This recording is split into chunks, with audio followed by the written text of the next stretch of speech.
سوالی که معلم ها چه از انویسیت باشد، چه از اینستیتوت باشد، چه از مکتب های میانه باشد، چه از کالج ها باشند، برای زکات و برای مثال بها گرفتن وقتی پول میگیرن، باور کن خیانتی در جمعیت کردگی هستند، به حد خیانتی کلان میکنن. برای دهنده در زمان ما گناه نیست، اگر چنده که رسول اکرم میگوید الراشی و المرتشی فی النار، کسی پاره میدهد و کسی پاره میگیرد، هر دو در آتش دوزخ هستند.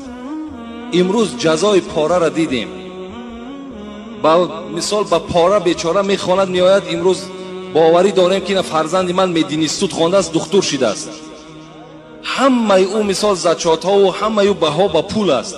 او از کجا مثال تجربه دکتری دارد؟